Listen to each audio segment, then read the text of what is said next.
I was intrigued to see that the upcoming Joker movie's subtitle is Folie à deux, a charming expression that isn't used often enough these days.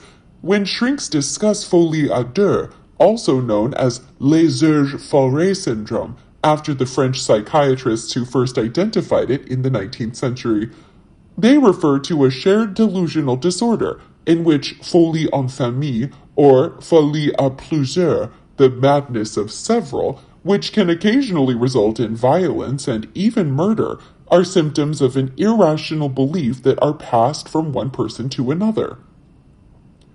However, in popular culture, we typically refer to a couple of lovers who behave in such a way that anybody outside of their situation would consider them to be insane, also known as folly of two or madness shared by two, and who offer a lot of amusement and comfort to others who have chosen a more moderate course.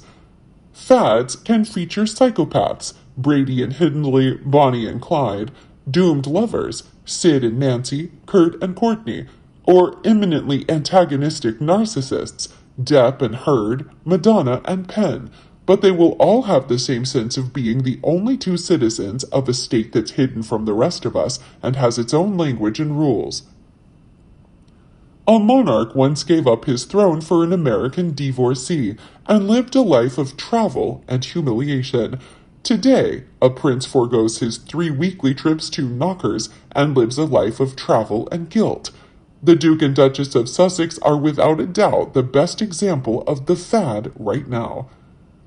This phenomenon fascinates us in part because there is comedy gold to be found in the chasm between what those involved believe they look like, fearless fighters for freedom and justice, and how they actually come across to the rest of us, two spiteful toddlers attempting to be the bosses of a sandpit.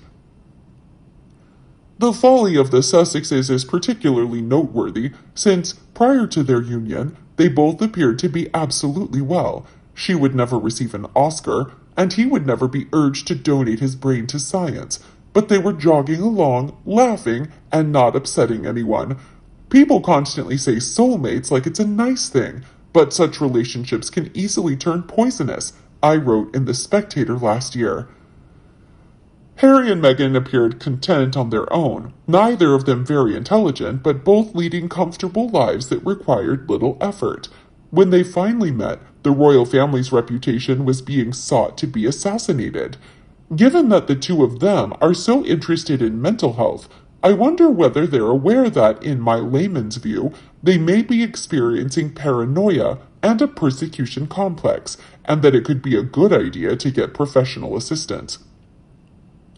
One British expert commented, "Harry has played a weird game. I don't know who convinced him that portraying himself as someone overcoming adversity was a winning strategy.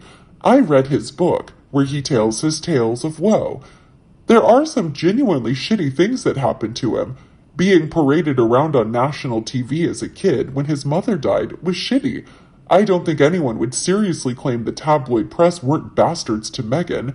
He did go through a very messy, very public divorce.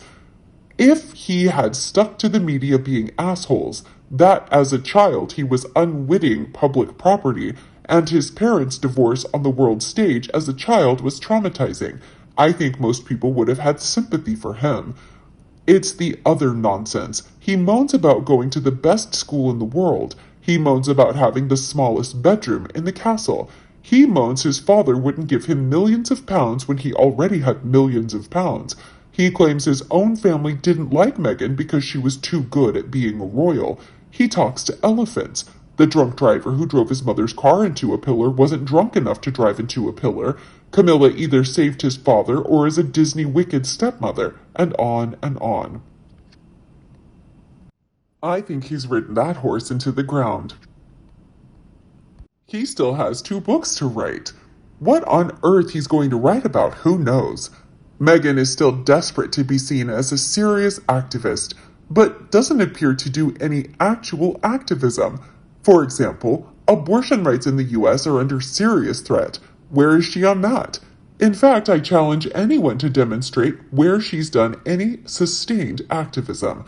Unless they pull something out of the hat, they appear to have run out of steam. and there are only so many times they can go to the family as well. A very specific example. Where were Harry and Meghan with their charity when the war in Ukraine started? Why did they not donate at least something? They could also visit some Ukrainian refugees in the USA.